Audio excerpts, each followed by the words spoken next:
자, 오늘도 이제 사사기의 말씀 오늘 이제 기도온이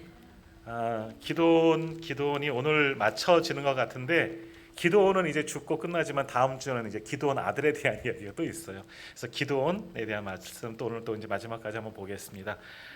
우리가 지난주까지 기도온 아주 놀라운 일들 그 부르신 말씀처럼 큰 용사로서 아주 귀하게 사용되어졌고 그와 함께하는 300명의 군사들 아무것도 아니에요. 우리랑 똑같은 사람입니다. 그러나 주님의 손을 의지하고 나갈 때 그 미디안 모든 대적들을 13만 5천 명 다 물리치고 승리하는 그런 기쁨을 누리게 되었죠. 자, 그 뒤에 이제 있는 이야기가 오늘 말씀인데, 자, 우리가 믿음 생활할 때도 가장 조심해야 될 문제가 뭐냐? 내가 은혜 받았을 때, 내 믿음이 성장했다고 생각되어질 때 그때가 가장 큰 위기다 하는 겁니다. 자, 우리가 은혜 받으면 이것도 말씀 여러 번 드렸지만 우리가 은혜 받으면 누가 할까요? 첫 번째, 우리가 은혜 받으면 내가 은혜 받은 것을 누가 할까요? 내가 알죠. 내가 오늘 은혜 받아서 찬양하는데 오늘 여기에 모인 우리 너무나 은혜롭더라. 찬양하면서 내가 은혜 받은 것, 은혜 받죠. 은혜 받는 것을 내가 처음 느낍니다. 잘 압니다. 또 은혜 받은 것을 누가 합니까? 하나님께서도 이거 이놈들이 은혜 받았구나. 그래서 은혜를 감사할 줄 아는 거라 하나님도 아시고 또 하나 누가 할까요? 사단도 알아요. 왜? 사단은 못 참아요. 우리가 은혜 받는 것을. 지금도 삼킬자를 찾는다 우난사자처럼 그러잖아요. 그 은혜를 뺏으려고 하는 것이 사단이에요. 그러니까 은혜 받을 때 우리도 좋고 하나님도 좋으시지만 그때가 또 한편은 뭐다? 가장 위기의 순간이다 하는 겁니다. 그러니까 내가 은혜 받을 때, 내가 믿음이 자라났을 때, 느껴졌을 때, 세상에서 성공했을 때 마찬가지예요. 그때가 바로 위기가 찾아올 수 있다 하는 거죠. 그때 성도들도 믿음이 흔들려. 왜 그럴까요? 내가 이렇게 헌신하고 내가 은혜를 받고 믿음이 자라난 것 같은데 왜 내게 이런 고난이 왔을까? 왜 나만 아까 처음 찬양했던 것처럼 힘든 일이 찾아왔을 때 고난이 오고 그런 위기가 찾아온다는 거죠. 그걸 조심해야 돼요. 또 그런 위기가 찾아올 수밖에 없는 이유는 또 하나 뭐냐? 오늘 말씀에도 나오지만 스스로 어떻게 됐을까요? 교만하게 되는 거죠. 지금까지는 하나님의 은혜였습니다인데 이만큼 올라가니까 은혜 받고 믿음도 성장하고 세상에서 인정도 받고 오늘 기도원이 그래요. 그러니까 우쭐한 거죠. 이 모든 것이 하나님의 은혜입니다가 아니라 이 모든 것이 내가 한 거야. 이제 그런 생각으로 변질되는 경우가 참 많아요. 이건 기도원만이 아니라 우리들의 문제일 수 있는 겁니다. 그래서 오늘 말씀을 한번 찾아보겠습니다. 자, 이렇게 기도원이 미디안을 다 이기고 완전히 전쟁에서 승리합니다. 지난주 보았던 것처럼 적들의 두 왕도 사로잡아서 죽이게 되죠. 이제 상황 끝, 전쟁 끝. 오늘 있는 말씀처럼 다시는 미디안이 이스라엘을 이제 쳐들어오지 못하더라. 28절에 보면 미디안이 이스라엘 자손 앞에 복종하였더라라는 말씀이 있어요. 왜? 두 왕도 죽었어요. 리더가 없어지니까 우리가 지난번에 보았지만 적들 장군 또 죽었어요. 왕도 죽었어요. 그러니까 끝. 더 이상 미디안이 이스라엘을 괴롭게 하지 못한 그때가 되었다 하는 겁니다. 그리고 28절 끝에 보면 기드온이 사는 40년 동안 그 땅이 평온하였더라. 기드온이 이제 사사가 된 거죠. 많은 사람들도 인정할 수밖에 없는 겁니다. 나라가 평안하게 되었죠. 자, 이렇게 된 이후에 이제 온 이스라엘 땅에 소문이 나고 저 남쪽 유다 지방에도 이제 그 소문을 듣게 된 거죠. 그래서 온 이스라엘 사람들이 물론 북쪽 이제 므낫세 지파 중심일 것 같아요. 이제 북쪽에서 이 전쟁을 경험하고 은혜를 받은 사람들이 기드온이 최고야, 기드온이 영웅이야, 정말 큰 용사야 하면서 어디까지 나아갔습니까? 우리의 왕이 좀 되어주세요라고 이야기합니다. 이스라엘은 왕이 없기 때문에 적들은 왕이 있잖아. 미디안도 왕이 있는데 이건 사실은 미디안도 큰 나라가 아니고 어찌 보면 이 한 족속 시족 국가예요. 그러니까 작은 나라라는 거죠. 거기도 왕이 있는데 이스라엘은 왕이 없다는 거죠. 그러니까 기드온 같은 사람이면 왕 될 만하다. 우리의 왕 좀 되어 주세요. 이야기하는 거예요. 자, 그래서 22절 오늘 보면 22절 한번 보십시오. 제가 읽도록 합니다. 사사기 8장 22절에 뭐라고 말합니까? 그때의 이스라엘 사람들이 기드온에게 이르되 당신이 우리를 미디안의 손에서 구원하셨으니 당신과 당신의 아들과 당신의 손자가 우리를 다스리소서 하는지라. 당신 사사가 아니에요. 사사를 넘어서서 당신의 아들, 당신도 당신의 아들도 당신의 손자도 대를 이어서 당신 가문이 우리를 다스리소서. 뭡니까? 지금까지 사사는 이어지는 직분이 아니에요. 제사장은 그 아들이 제사장이 됩니다. 아빠가 제사장이면 아들도 그 아들의 아들 손자도 제사장이 되는 거예요. 제사장은 세습이 되지만 사사는 세습이 아니에요. 왜? 우리가 지금까지 보았던 거잖아요. 위기가 생기면 하나님께 부르짖고 그때 하나님께서 사사를 세우시는 거죠. 하나님께서 사사를 세우셔서 적들을 물리치고 나라를 사는 동안 평온하게 다스립니다. 사사는 단임제, 우리로 말하면 단임제예요. 사사가 사는 동안까지만 사사의 역할을 하는 겁니다. 근데 지금 사람들은 뭐라고 얘기해요? 기드온 당신이 그리고 당신의 아들도 당신의 손자도 우리를 다스리소서. 대대로 사사라는 거죠. 그러니까 사사가 아니고 뭐예요? 왕입니다. 우리에게 왕이 필요한데요. 당신이 그 왕이 될 만합니다. 이제 우리의 왕이 되소서. 이웃 나라 다 보세요. 다 왕이 있어요. 사실 이제 사무엘 8장에 가면 기도원 사사기 8장도 마찬가지지만 사무엘상 8장에도 똑같이 이스라엘 백성들의 왕을 사무엘에게 요구하는데 똑같은 거예요. 우리도 왕이 필요한데 왕이 될 만한 당신은 왕이 될 만한 사람입니다. 이 위기도 잘 이기게 하셨고 평온하게 만드셨으니 당신이 왕이 되어 달라고 간청을 하게 되는 거죠. 좀 우리가 봐도 그럴 만하지 않습니까? 기도원 같은 사람이면 왕이 될 만하잖아요. 이성계 같은 사람, 우리나라 건국할 때도 마찬가지죠. 고려시대 때 왕건 같은 사람, 또 조선시대 이성계 같은 사람, 뭐 이것저것 다 빼놓고는 보면은 왕이 될 만한 사람처럼 보여져요. 오늘 기도원도 마찬가지죠. 왕이 될 만큼 보여져요. 나중에 첫 번째 왕 사울이 세워지지만 사울은 제비 뽑아서 왕이 된 거잖아요. 그러나 기도원은 그가 한 모든 일을 보고 왕이 될 만한 자격에 갖췄다는 거예요. 왕이 되어도 무방하다는 거죠. 그래서 왕이 되어 달라라고 요구를 하게 됩니다. 자, 그런데 지금 이스라엘 백성들이 이러한 모습은 하나님 앞에 잘못한 겁니다. 옳지 않은 행동입니다. 두 가지 이유가 있는데 첫 번째, 무엇이 잘못됐느냐? 이스라엘에는 왕이 필요 없습니다. 왜 왕이 필요 없을까요? 이미 왕이 있습니다. 누구십니까? 하나님이시죠.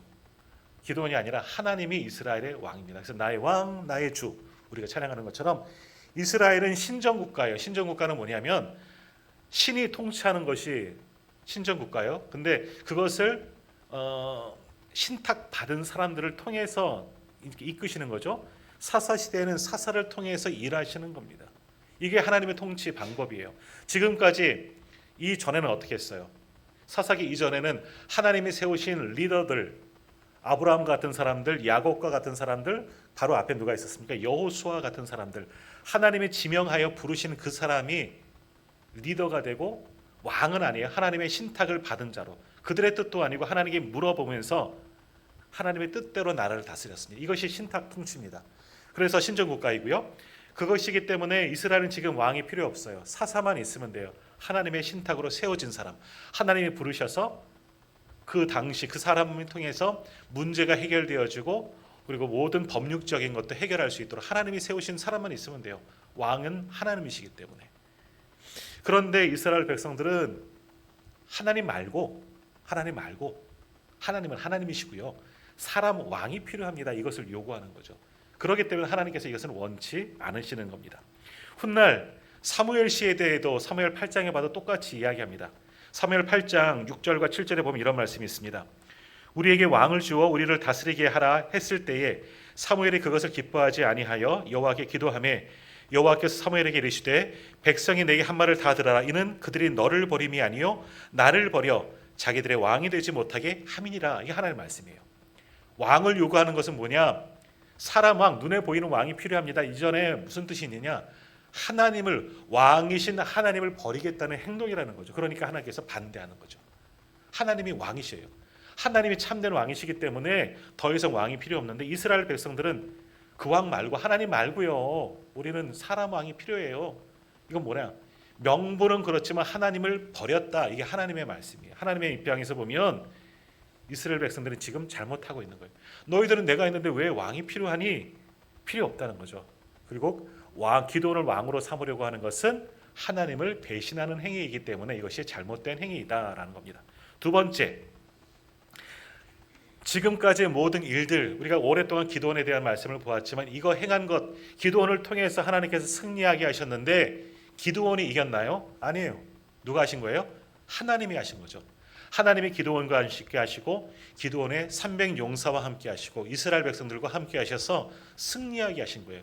전쟁의 승리는 하나님이 아니라 사람이 아니라 누구요? 하나님이 하신 거예요. 그래서 300용사가 어떻게 세워졌어요?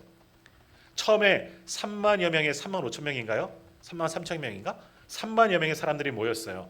근데 하나님이 뭐라 그러죠? 가라, 집에 가라 그래요. 그래서 10,000명 정도 남고 그것도 너무 많다, 백성이 너무 많다라고 말씀하셨어요. 사사기 7장 2절에 보면 여호와께서 기드온에게 이르시되 너를 따르는 백성이 너무 많은즉 내가 그들의 손에 미디안 사람을 넘겨주지 아니하리니 이는 이스라엘이 나를 거슬러 스스로 자랑하기를 내 손이 나를 구원할까 함이라라고 말씀하셨죠. 사람이 아니라는 거예요. 하나님이 하신 것을 보여주기 위해서 3만여 명의 사람들 다 보내고 300명만 남기신 거예요. 적은 수만 있으면 돼. 요 정도면 돼. 그래서 이 일이 하나님이 하셨구나 알게 하시려고 했다는 거죠. 근데 지금 사람들이 하는 것은 뭐냐? 하나님이 하신 역사는 다 잊어버린 거죠. 벌써 잊어버렸어요. 야, 기드온이야. 기드온. 역시 기드온이야. 큰 용사야. 야, 기드온의 300용사. 스파르타 300용사보다 더 강한 300명이야. 이들에게 공이 다 돌아간 거예요. 그러니까 하나님은 다 빠져버리고 우리가 한 거야. 결국 우리가 한 거야. 이렇게 돼버린 겁니다. 그러니까 결국 이스라엘 백성들이 왕을 요구하는 것은 하나님의 은혜를 완전히 잊어버린 거예요. 지금까지 함께 하신 하나님의 은혜를 잊어버리고 하나님을 배신했다고 볼 수가 있는 거죠. 이렇기 때문에 왕을 요구하는 것은 정말 하나님 앞에 잘못된 행위다 하는 겁니다. 자, 여튼 이스라엘 백성들 그렇게 기드온에게 왕이 되어 달라고 그렇게 요구를 했을 때 그럼 기드온은 뭐라고 얘기했을까? 그래, 왕이 될까 하지는 않았습니다. 오늘 말씀 보십시오. 23절 8장 사사기 8장 23절 말씀 제가 읽을게요. 기드온이 그들에게 이르되 내가 너희를 다스리지 아니하겠고 나의 아들도 너희를 다스리지 아니할 것이요 여호와께서 너희를 다스리시리라 하니라. 아멘. 이거 제가 신대원 시험 볼 때 이거 필수 암송 구절이었어요. 꼭 외우는 말씀인데 처음엔 잘 몰랐어요, 뜻을. 근데 의미가 있는 말이에요. 기드온의 아주 믿음의 고백인 거죠. 나는 너희를 다스리지 않겠고 내 아들도 내 후손들도 너희를 다스리지 않겠다. 왜? 누가 다스린다? 여호와께서 너희를 다스리시리라. 이게 기드온의 믿음의 고백이에요. 너무나 멋진 고백이죠. 우리 수요일 날 우리가 그 요한복음 말씀 보시면서 기억하시죠? 오병이어 이후에 사람들이 어떻게 했어요? 사람들의 반응이 뭐죠? 하나님께 찬양 올린 게 아니라 예수님 우리의 왕이 되어주세요. 왜? 우리의 필요를 채워줬잖아요. 야, 이런 분만 있으면 이제는 일 안 해도 돼. 먹고 살 걱정하지 않아도 돼. 왜? 예수님이 다 주셨잖아. 보리떡 5개 물고기 2마리로 5,000명 아니 10,000명 이상 되는 사람을 먹이셨잖아요. 그러니까 예수님이 왕이 되시면 이 나라는요 평안할 거야. 그러니까 우리 왕이 되우세요. 누구 때문에? 나 때문에. 내 필요를 채워주는 주님이기 때문에. 그분이 왕이 되면 나는 평안한 거야. 놀고 먹어도 되는 거야. 이런 의미인 거죠. 오늘도 똑같아요. 기드온이 왕이 되면 기드온이 능력이 있으니까 우리는 괜찮을 거야. 그런 의미가 똑같은 의미가 될 수가 있는 겁니다. 그러나 기드온은 분명히 말씀하는 거죠. 아니다. 나는 너희 왕이 될 수가 없다. 나의 아들도 내 손자들도 대대손손이 우리 가문은 왕이 되지 않을 거야. 왜냐하면 우리에겐 이미 왕이 있다. 오직 여호와께서 너희를 다스리시리라. 이거는 굉장한 믿음의 고백이에요. 사람들의 인기를 외면하고 그 자리에서 내려올 수 있는 것은 정말 믿음이라 할 수가 있는 거죠. 기드온도 아는 거예요. 지금까지 한 모든 것 내가 한 게 아님을 아는 거죠. 다른 사람은 몰라도 기드온은 압니다. 어떤 사람이에요? 제가 할 수 있어요? 저 못해요. 하나님이심을 보여주세요. 2번이나 봤잖아요. 하나님이 일으키시는 불도 경험했죠. 그리고 양털 기적 경험했잖아요. 그리고 적진에 들어가서 못했어요? 적들의 꿈도 보리떡이 굴러오는 거. 기드온의 칼이다 이런 거 들었잖아요. 하나님이 하신 것을 보았고 300명 이들은 용사가 아니에요. 300명이 어떻게 적들을 쫓아가면서 이겼습니까? 하나님이 하신 것을 보았어요. 하나님이 우리와 함께 하셨기 때문에 감히 내가 나설 수가 없는 거예요. 나서고 싶어도 감히 하나님이 두려워서 기도는 나설 수 없는 거죠. 굉장히 좋은 모습이에요. 이런 모습은 본받아야죠. 우리가 인기가 있을 때 사람들에게 인정받을 때 우쭐대는 것이 아니라 하나님 앞에 겸손한 모습 하나님이 하셨습니다. 이렇게 고백할 수 있는 저와 우리 성도님들 되기를 간절히 소망합니다. 자, 오늘 기도는 정말 끝까지 좋았어요. 그런데 그 다음 이어지는 기사를 보시면은요, 기도원의 부끄러운 부분이 또 나옵니다. 사실은 공식적으로는 거절을 했어요. 나는 왕이 될 수 없습니다. 왜? 하나님이 하셨어요. 하나님께서만, 여호와 하나님께서만 우리의 왕이시고 우리를 다스릴 것입니다. 명분은 그렇게 하고 물러섰는데 그 다음 하는 일이 뭐냐? 한편으로는 기드온도 좀 왕 될까? 그런 마음이 없지 않아 있었던 것처럼 보여집니다. 왕이든 뭐든 어쨌든 나를 사람들이 기억하고 내 공로를 인정하고 박수 받고 싶은 마음이 기드온에게도 있었다는 거죠. 이건 우리도 마찬가지예요. 우리가 잘하면 우쭐하고 싶고 잘하고 싶고 칭찬받고 싶은 게 우리의 마음인데 기드온도 그런 마음이 사실 남아 있었다는 겁니다. 겉으로는 많은 사람들 앞에서 나는 왕 되지 않겠습니다. 얼마나 멋져요. 더 멋있어. 그러니까 더 멋있는데, 그러나 마음 한편에는 그래도 아주 좀 해야 되지 않겠어? 내 공로 좀 인정받아야 하지 않겠어? 이런 마음이 남아 있다는 거죠. 그러니까 우리가 잘 생각해야 돼요. 우리도 큰 유혹, 큰 시험은 이깁니다. 사단이 주는 여러 가지 태풍과 같은 것들, 환란이 찾아오면 믿음으로 힘들지만 잘 이겨내요. 그러나 그것 이겨내고서 그 다음 작은 유혹에는 넘어가는 경우가 많다는 거죠. 우리가 시험 받는 것 정말 감당하지 못할 큰 영광 때문에 시험 받느냐? 아니요. 지극히 작은 것 하나 때문에 시험 드는 경우가 굉장히 많고 사단의 유혹에 넘어가는 경우도 굉장히 많다는 겁니다. 별것도 아닌 것에 넘어가고 별것도 아닌 것 때문에 쓰러지는 경우가 많다는 거죠. 우리가 오늘 아침에 사랑 말씀 나누었지만 부부 관계에서도 우리 부부가 다툴 때 언제 다툽니까? 큰 문제 가지고 다투느냐? 별로 안 그래요. 큰 문제는 서로 의논하고 서로 맞춰주고 서로 아무튼 이겨나가려고 하니까 서로 힘을 모아요. 그러나 작은 것 때문에 다투는 경우가 참 많이 있죠. 유혹도 그렇습니다. 기드온 왕 안 할 거야. 잘 이겨내겠어요. 그러나 서운한 마음, 그래도 인정받은 마음이 있습니다. 그래도 그렇다고 진짜 물러나냐? 이런 마음들 조금 남아 있었던 것 같아요. 거기서 문제가 생기는 겁니다. 작은 틈, 별것 아닌 것 같지만 그의 속마음 누가 알겠어요. 하지만 거기서부터 틈이 벌어지고 큰 문제가 생겨나게 됩니다. 자, 어떤 일들이 일어나게 되었느냐? 왕은 안 된다고 했는데 공식적으로 나 왕 안 할 거야. 우리 자녀들도 우리 후손들도 왕 안 할 거야라고 이야기를 했는데 그 다음 행하는 것을 보면 이거는 왕이 되는 게 나은 것 같아요. 어떤 일들이 있느냐?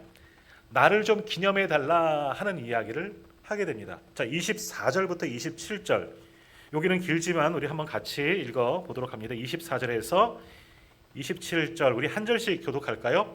제가 24절, 25절 읽으십시오. 24절 기드온이 또 그들에게 이르되 내가 너에게 요청할 일이 있으니 너희는 각기 탈취한 귀고리를 내게 줄지니라 하였으니 이는 그들이 이스마엘 사람들이므로 금 귀고리가 있었음이라.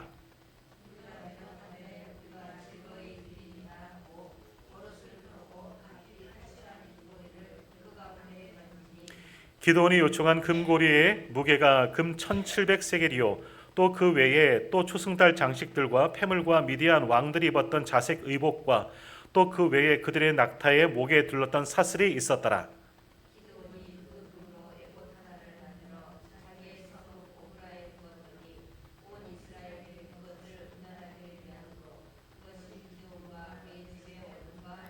아멘. 자, 24절에서 27절 왕은 하지 않는다 그래요.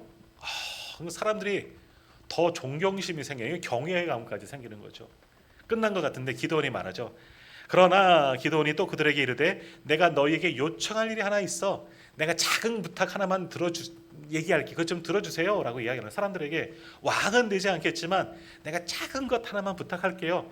너희가 전리품 가운데 금 얻은 거 있으면 나 금 조금만 나누어 줘라. 금 좀 내놔라 이런 거죠. 전쟁에 이기고 14만 5천 명 다 도망가고 다 죽이고 적들을 다 섬멸하고 거기서 전리품들 전쟁하면 다 빼앗아 갖고 오잖아요. 전리품으로. 그리고 사람들도 잡아와서 노예로 삼는 것이 당시 관습이잖아요. 많은 나라들이 그렇게 합니다. 물론 여기 잡아온 사람들은 없을지라도 여러 가지 금은 패물들 여러 가지 보화들 다 갖고 온 거예요. 전리품들을 가지고 온 거예요. 사람들이. 그리고 그것을 내게 조금만 주라 이야기한 거죠. 그러니까 사람들이 그래 이거 드릴게요.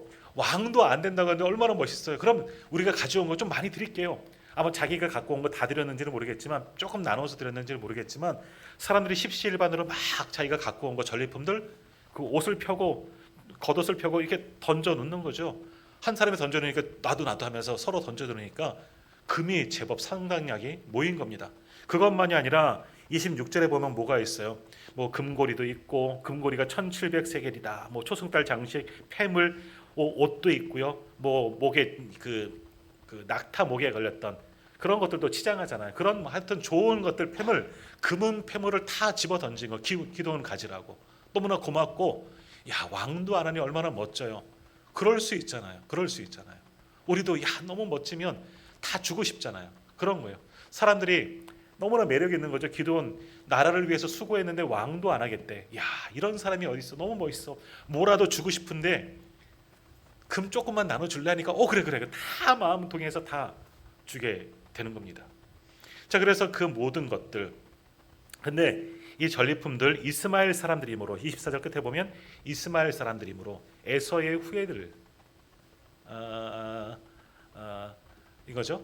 이스마엘에서 하여간 그 더 윗사람들인데 이스마엘 그 이삭까지 거슬러 가는 이스마엘 사람들 그들의 후예 이방 사람들인 거죠. 그러니까 여기 보면 뭐 금고리 초승달 장식 이건 다 뭐냐 우상과 관계된 것들이에요. 우상 폐물들 우리로 말하면 금신상 뭐 이런 것들 이야기하는 거죠. 그런 것들을 다 주는 거죠. 그래서 많은 것들을 금을 받았습니다. 그리고 그 금을 뭐 하려고 이렇게 얻었느냐 27절 끝에 보면 27절에 보면 기드온이 그 금으로 뭐 만들었다? 에봇 하나를 만들어서 자기의 성읍 오브라에 두었다. 그런데 그것 때문에 음란이 그것을 섬기고 그것이 기드온 집의 올무가 되었다. 그래서 오늘 말씀의 제목이 기드온의 올무인데요. 에봇을 하나 만들었다. 금 에봇. 에봇이 뭐냐? 에봇은 소위 말하는 우리 조끼예요. 조끼. 보니까 조끼 입으신 분도 있죠. 고선호 권사님도 입으셨고 김선정 권사님도 입으셨는데 이런 조끼예요. 근데 특별한 조끼인데 이스라엘 제사장들은 조끼를 입습니다. 에봇이라는 조끼 같은 것을 입습니다. 청색, 장색, 홍색 실로 만든 좀 아주 화려하게 만든 그런 이게 뒤집어 쓰는 그런 조끼입니다. 근데 거기에는 뭐가 있느냐? 판결, 흉패, 우림과 둠빔이라는 이거는 하나님의 뜻을 물을 때 사용합니다. 우리로 말하면 소비 제비 뽑기 하는 거예요. OX를 넣은 거죠. 하나님의 뜻이 무엇입니까? 하나님 말씀하시는 게 아니라 하나님께 기도하고 하나님의 뜻을 알기 위해서 이 판결 흉패 안에 있는 에봇 안에 있는 거기서 우림과 둠빔 중 하나를 꺼내는 거예요. 하나님의 뜻이면 O 아니면 X 이것 하기 위해서 에봇을 입는 건데 거기에는 또 그 보석으로 12지파를 상징하는 보석들이 이렇게 장식이 되어져 있습니다. 그러니까 청색, 자색, 홍색 실로 만든 천으로 만든 에봇이고 금으로 수놓고 거기다 보석을 이렇게 박은 것이 에봇이에요. 이건 누가 입느냐 하면 제사장들이 입는 겁니다. 하나님 앞에 섬기는 제사장들이 있는 그것이 에봇이라는 게 있습니다. 그것을 뭘로 만들었다? 금으로 만들었다는 거. 금. 하나님이 말씀하신 것도 아니고 하나님께서 원하시는 방법도 아니고 기도는 제사장도 아니잖아요. 므낫세 지파요. 레위 지파도 아니고 므낫세 지파라는 거죠. 그런데 그 에봇을 만들었다는 거죠. 그러니까 이스라엘 사람들의 에봇이 어떤 용도인지 아는 거예요. 누가 입는 거냐? 제사장이 있고 하나님께 예배하고 또 하나님의 뜻을 믿기 위해서 에봇을 만들었다는 거 다 알고 있어요. 근데 그것을 만든 거예요. 근데 입지도 않고 어디에다 놓으려고? 내 공로 인정해 달라고 만드는 건 자기를 위해서 그 에봇을 만들어 놓고 어디에다 두었습니까? 자기 집에 자기의 성읍 오브라에 두었다. 자기 고향 마을에 높은 곳에 전시해 놓은 거죠. 그것을 보면서 이 금에봇이 어디서 났느냐? 야, 옛날에 기드온이 이러이러하여서 미디안을 다 물리치고 거기서 얻은 전리품으로 만든 에봇이야. 기드온이 이 모든 일을 한 거야. 그것을 추앙받기 위해서 기드온이 만들게 되었다 하는 겁니다. 그러니까 이 에봇은 사실은 제사장이 입어야 하는 건데 기드온이 만들었으니 에봇의 역할 하지도 못하는 것이고요. 하나님께서 원하지 않는 거죠. 그리고 그것을 자기 집에다가 자기 마을에다 놓은 겁니다. 이것이 우상이 된 겁니다. 그래서 27절 끝에 보면 온 이스라엘이 그것을 음란하게 위함으로 음란하다는 것은 성적으로 음란한 것이 아니라 우상화되었다는 겁니다. 신성화된 겁니다. 하나님이 아니라 하나님을 섬기는 데 쓴 것이 아니라 그것이 우상이 된 거예요. 소위 말하면 쉽게 말하면 우리로 말하면 금은들 다 모아갖고 금송아지 하나 만들어 놓고 또는 금물상 하나 만들어 놓고 우리 집 우리 마을에 다 걸쳐 놓고 이걸 보면서 나를 기억해 달라 이렇게 한 거예요. 그 일을 기드온이 지금 했다는 거죠. 그러니 그것 때문에 온 이스라엘이 그것을 음란하게 위함으로 또 어떻게 돼요? 그것이 기드온과 그의 집에 올무가 되었다. 걸려 넘어지게 만드는 것이 되었다. 결국 기드온의 끝이 좋지 않았다. 기드온은 죽고 말았지만 기드온의 정말 문제를 만들어키는 그런 단초가 이 에봇이 되었다 하는 겁니다. 참 안타까운 결과를 맞이했죠.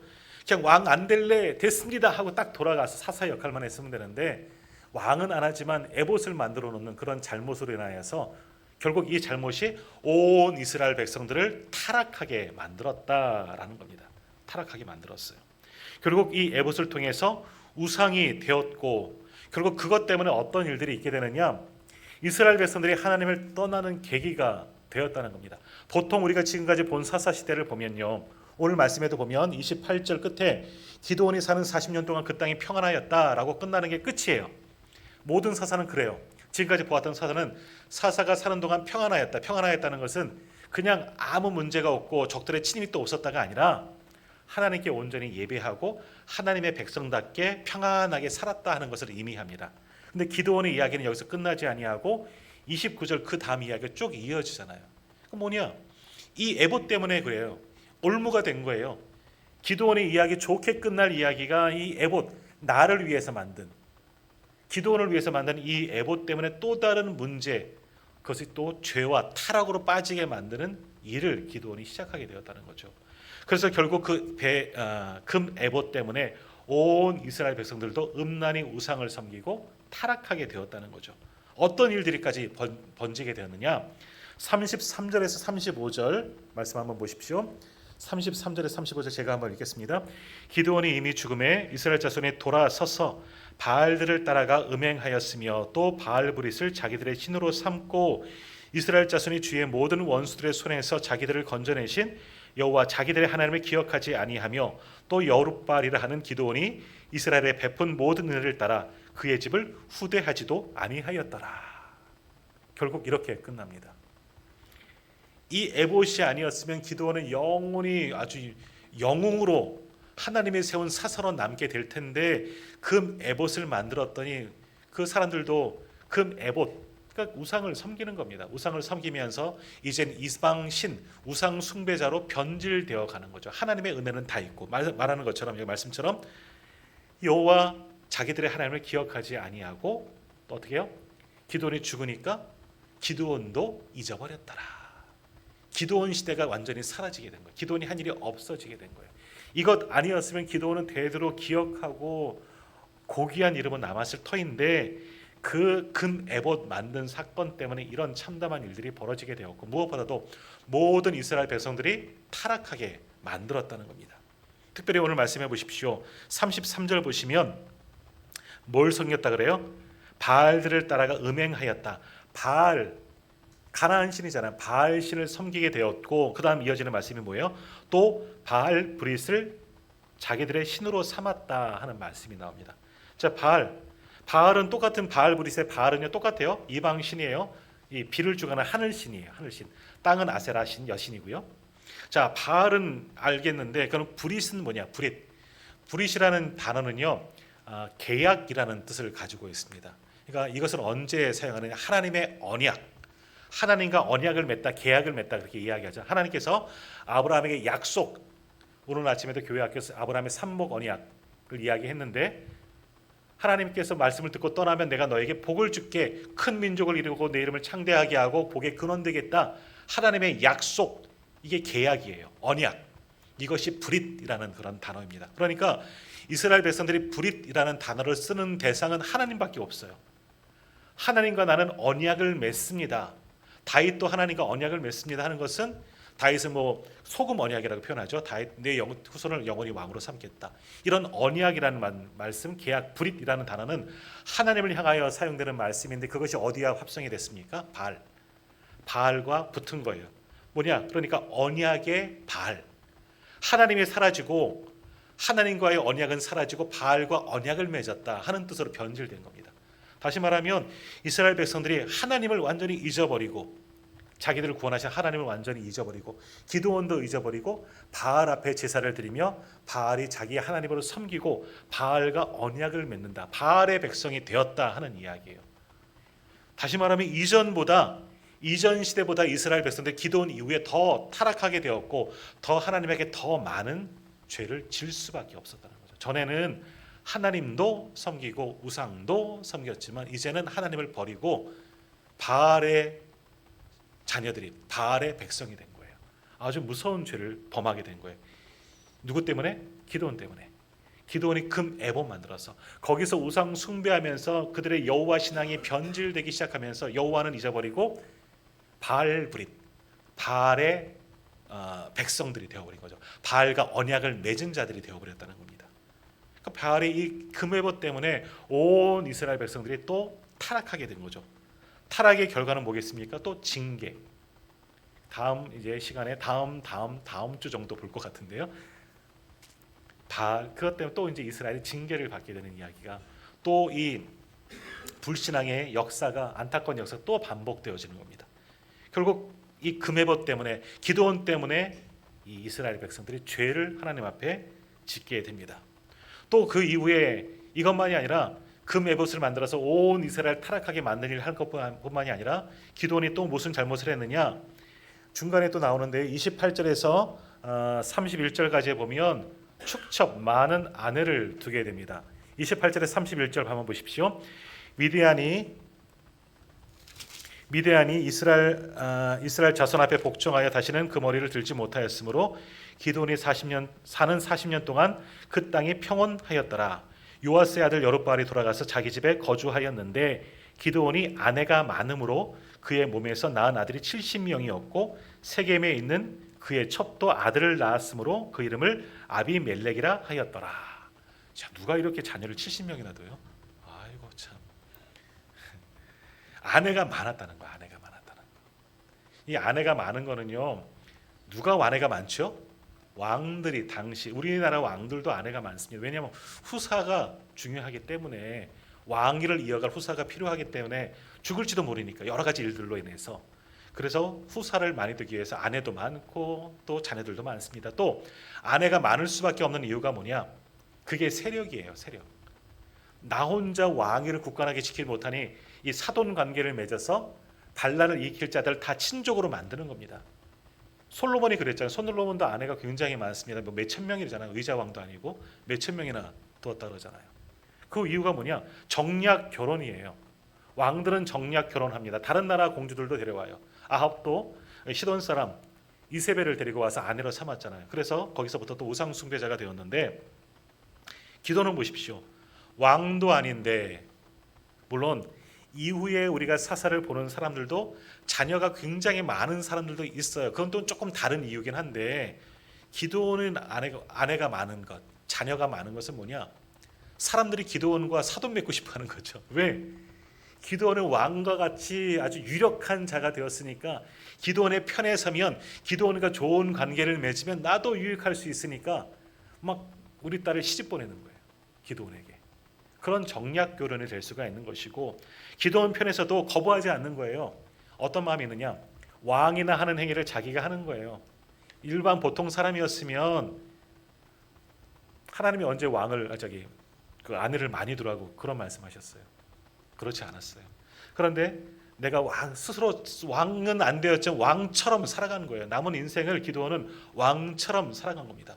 그러니까 축첩을 많이 한 거죠. 아내들을 많이 두고 거기서 70명이나 되는 아들이 있다는 거죠.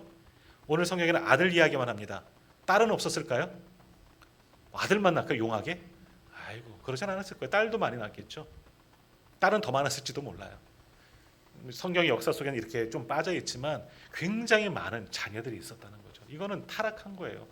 하나님께서, 여기는 좀 다르지만 왕의 규례 가운데 뭐 있느냐? 왕은 두 가지를 금하라 했어요. 세 가지를, 원래는 세 가지인데, 아내를 많이 두지 말라. 신명기에 나오는 말씀이에요. 신명기 17장에 보면 이미 이것을 아시고 하나님께서 왕의 규례를 만들어 주셨어요. 이스라엘의 왕은 아내를 많이 두지 말라. 두 번째, 은금을 많이 두지 말라. 왜? 아내를 두면은, 아내는 정략 결혼이기 때문에 우상이 들어올 가능성이 있고, 은금을 많이 두면 그것으로 우상 만들 수 있기 때문에, 그런 거 똑같이 우상 숭배 때문에 그런 거예요. 그리고 세 번째, 애굽으로 내려가지 말라 그래요. 애국과 관계하다 보면 또 우상 숭배. 결국 우상 숭배하는 것 때문에 왕은 아내를 두지 말고 은금을 많이 두지 말라 그래요. 기도원은 다 했잖아요. 아내도 많이 두고 금 모아갖고 에봇을 만들고 그러니 타락할 수밖에 없다는 거죠. 그리고 자기만이 아니라 자기 집안의 올무가 되고 온 이스라엘 백성들을 타락하게 만들었다 하는 겁니다. 기도원이 아름답게 끝날 이야기가 오늘 마치 부록과 같은 이야기 속에서는 아름답지 못한 이스라엘 백성을 타락으로 만드는 그 단초를 기도원이 제공했다는 거예요. 너무나 안타까운 이야기죠. 너무나 위대한 사람인데, 믿음의 사람인데 오직 여호와께서 다스리시리라, 얼마나 멋진 말을 했어요. 하지만 속마음은 아니라는 거죠. 아, 내가 왕 정도는 아니냐, 사람들도 이렇게 했으니까 그 정도 다 누리고 죽은 거예요. 아내도 많이 두고 금은도 많고 떵떵거리고 살다가 죽은 거죠. 그러다 보니 자기 가문도 타락하고 또 백성들도 타락하게 만들었다는 겁니다. 이제 다음 주 우리가 말씀을 보겠지만 오늘 말씀 31절에 나오는 아비멜렉이라는 사람 때문에 이 남은 아들은 다 죽습니다. 자, 또 이 아비멜렉만 잠깐 보고 오늘 말씀 마치려고 하는데, 아비멜렉 세겜에 있는 31절 보시면은요, 세겜에 있는 그의 첩도 아들을 낳았으므로, 첩이라 그래요. 정식 아내가 아니라는 거예요. 세겜에 있는 그의 첩도 아들을 낳음으로 그 이름을 아비멜렉이라 하였더라랍니다. 아비멜렉 들어보신 것 같죠? 언제 들어봤어요? 설교를 통해 들어봤죠? 어디 나올까요? 잠깐만 좀 기억해 보세요. 중요한 거예요. 아비멜렉은요, 여기는 기드온의 아들의 이름으로 나오는데 원래 아비멜렉은 이름이 아닙니다. 블레셋 왕을 호칭하는 게 아비멜렉이에요. 블레셋은 5개 족속으로 되어져 있는데 우리 가야처럼 6가야잖아요. 가야의 왕들처럼 5부족이 하나의 나라를 이룬 거예요. 5개 부족이 있는데 그들 한 사람 한 사람을 가리켜서 왕을 가리켜서 아비멜렉이라고 부릅니다. 아비멜렉의 뜻이 뭐냐? 아비, 말 그대로 우리 아비, 똑같은 거예요. 나의 아버지는 왕이다. 멜기세덱, 좀 비슷하죠. 멜기세덱, 이런 것도 비슷한 건데, 멜렉, 나의 아버지는 왕이다 라는 뜻이에요. 아비멜렉은 나의 아버지는 왕이다.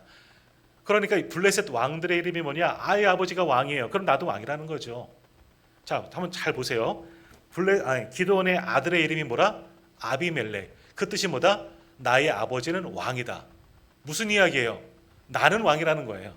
내 아들의 아버지가 왕이야.